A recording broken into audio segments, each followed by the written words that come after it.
अरविंद केजरीवाल की गिरफ्तारी के बाद एक सवाल सबसे ज्यादा चर्चा में है कि आगे क्या होगा। क्या केजरीवाल जेल से सरकार चलाएंगे या फिर दिल्ली का सीएम बदलेगा।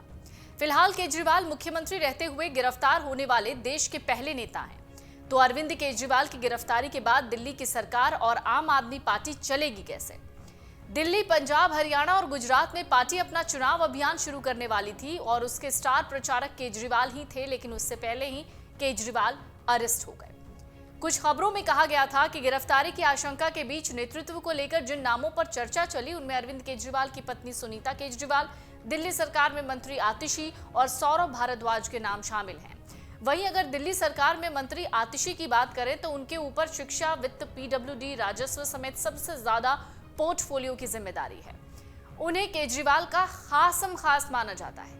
इसी तरह अगर सौरभ भारद्वाज की भी बात करें तो दिल्ली कैबिनेट के प्रमुख सदस्य भी हैं। अक्सर मुखर बातों के लिए जाने जाते हैं। अक्सर अपनी पार्टी के लिए कई बातें वो सामने रखते रहे हैं और स्वास्थ्य और शहरी विकास जैसे कई महत्वपूर्ण पोर्टफोलियो संभाल रहे हैं। हालांकि आतिशी और सोमनाथ भारती ने पत्रकारों से एक बात कही थी, कहा था कि अरविंद केजरीवाल इस्तीफा नहीं देंगे, वो जेल से ही सरकार चलाएंगे। लेकिन सवाल ये उठता है कि आखिरकार जेल से सरकार कैसे चलाई जा सकती है। क्या ऐसा कोई नियम है कि कोई मुख्यमंत्री जेल से सरकार चला सकता है। आतिशी ने दरअसल ये भी कहा था कि जरूरत पड़ी तो वो जेल से ही सरकार चलाएंगे। कोई भी कानून जेल से सरकार चलाने पर प्रतिबंध नहीं रखता क्योंकि उन्हें कोई सजा नहीं हुई है। केजरीवाल मुख्यमंत्री थे और रहेंगे। अब इस सवाल पर आते हैं कि क्या गिरफ्तारी के बाद अब अरविंद केजरीवाल जेल से सरकार चला सकते हैं और क्या वो अब भी मुख्यमंत्री बने रह सकते हैं। तो देश में ऐसा कोई कानून नहीं है जो किसी पार्टी और मुख्यमंत्री को जेल से सरकार चलाने से रोकता हो। भारत के संविधान में भी इस पर स्थिति को स्पष्ट नहीं किया गया है, यानी कोई भी ऐसी बात भारत के संविधान यानी इंडियन कॉन्स्टिट्यूशन में लिखी नहीं गई है। कानून में यह बताया गया है कि दोषी साबित होने से पहले कोई भी लीडर या वो मुख्यमंत्री क्यों ना हो, जेल में रहते हुए मुख्यमंत्री, मंत्री, सांसद और विधायक बना रह सकता है और जेल से ही सरकार को भी चला सकता है।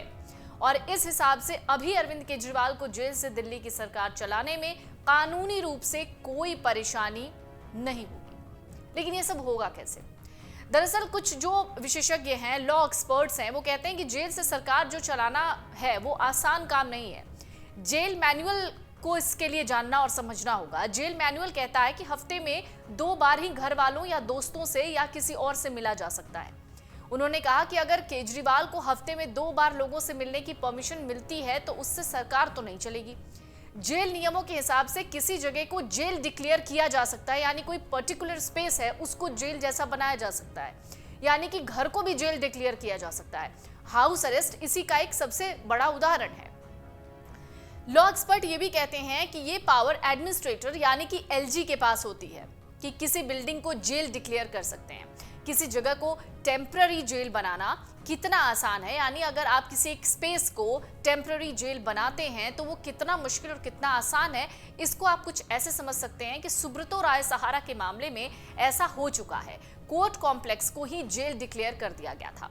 अब अगर ऐसा हो जाए तो बिना किसी रुकावट के या व्यवधान के अरविंद केजरीवाल जेल से ही सरकार चला सकते हैं। तो बड़ा सवाल है कि क्या इस चीज के लिए कोई परमिशन मिलती है। दरअसल लॉ एक्सपर्ट कहते हैं कि इसमें पूरा रोल जो है वो एडमिनिस्ट्रेटर का होता है। क्या एडमिनिस्ट्रेटर इस बात को मानेगा कि किसी बिल्डिंग को जेल डिक्लेयर कर दिया जाए। उन्होंने कहा जेल मैनुअल में ऐसा कोई प्रोविजन नहीं है कि कोई एमपी या एमएलए जेल से काम कर सके।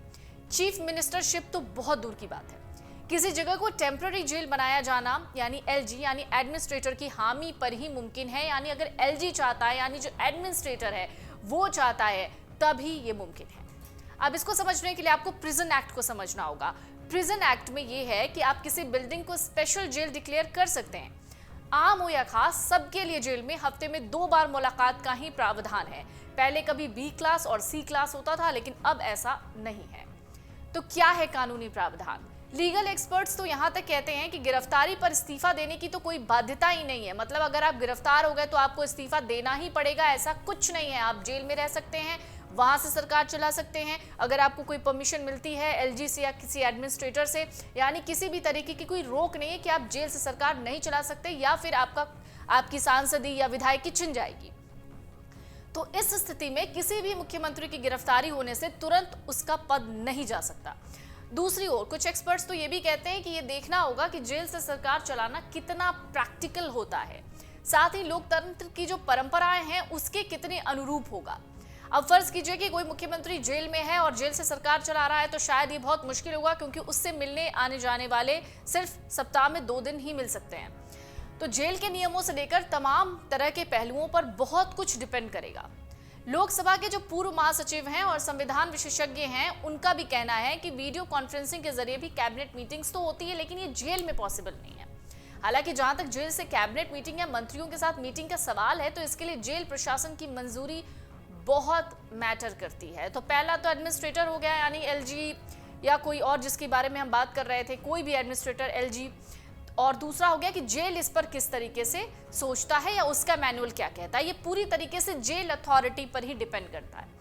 ऐसे में अगर मुख्यमंत्री जेल से सरकार चलाना चाहेंगे और जेल अथॉरिटी इसके लिए इजाजत भी दे देती है, तो ऐसा संभव हो सकता है।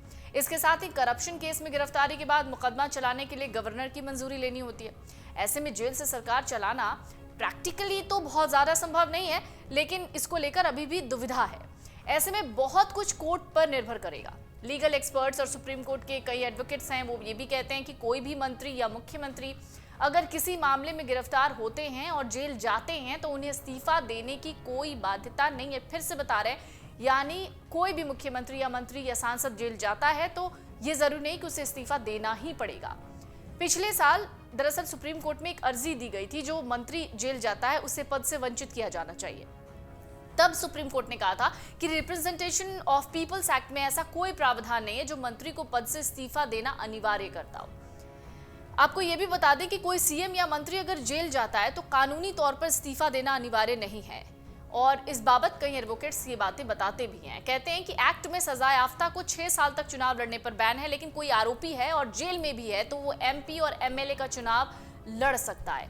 जो चुनाव लड़ सकता है वो जेल में रहते हुए मंत्री भी रह सकता है। तो मुख्यमंत्री अरविंद केजरीवाल को केंद्रीय जांच एजेंसी ने पहला समन 2 नवंबर 2023 को भेजा, लेकिन वो पेश नहीं हुए। उन्होंने इस समन को गैर कानूनी कह दिया। उसके बाद जांच एजेंसी ने केजरीवाल को सिलसिलेवार 21 दिसंबर 2023 को, 3 जनवरी, 18 जनवरी, 2 फरवरी, 19 फरवरी, 26 फरवरी, 4 मार्च, 21 मार्च को समन भेजा। 9 समन भेजे, लेकिन सीएम केजरीवाल किसी भी समन पर गए ही नहीं, पेश ही नहीं हुए। केंद्र सरकार पर एजेंसी के गलत इस्तेमाल का आरोप लगाया। इस बीच केजरीवाल हाईकोर्ट पहुंचे और अंतरिम राहत देने के लिए याचिका दायर की, लेकिन वहां से भी उन्हें झटका लगा। एचसी ने ईडी से सबूत मांगे, ईडी ने सबूत दे दिए, फिर अंतरिम राहत देने से एचसी ने इनकार कर दिया। हाईकोर्ट के फैसले के कुछ देर के बाद ही ईडी के 10 अफसर की टीम 10वां समन लेकर केजरीवाल के घर पहुंची। यहां शाम 7 बजे सर्च वारंट लेकर पहुंची थी, तलाशी हुई, फिर रात को 9 बजे केजरीवाल गिरफ्तार कर लिए गए। अपने साथ ईडी मुख्यालय ले गई उन्हें। ईडी की टीम ने केजरीवाल के रूप में चौथी बड़ी गिरफ्तारी की। सवाल उठता है, आखिर केजरीवाल पर वो क्या आरोप हैं जिसकी वजह से ईडी की टीम ने चंद घंटे में उन्हें गिरफ्तार कर लिया। दरअसल शराब घोटाले को लेकर पहला आरोप ईडी की चार्जशीट के मुताबिक यही है कि अरविंद केजरीवाल ने शराब घोटाले के आरोपी से फोन पर बात की, कहा विजय नायर मेरा आदमी है, ट्रस्ट करो। चार्जशीट के मुताबिक दूसरा आरोप है, नई शराब नीति के तहत आंध्रा के एक सांसद से मुलाकात करके उन्हें केजरीवाल ने व्यापार करने का न्योता दिया। सांसद से जुड़े लोगों ने कारोबार भी किया। तीसरा आरोप है कि नई शराब नीति कैसे बनी, इस मीटिंग में सिसोदिया और अधिकारी केजरीवाल के सामने मौजूद थे। अगर आप ये वीडियो YouTube पर देख रहे हैं तो हमारे चैनल को सब्सक्राइब करें और बेल आइकन को दबाना ना भूलें। अगर आप Facebook पर ये वीडियो देख रहे हैं तो हमारे पेज को लाइक करें।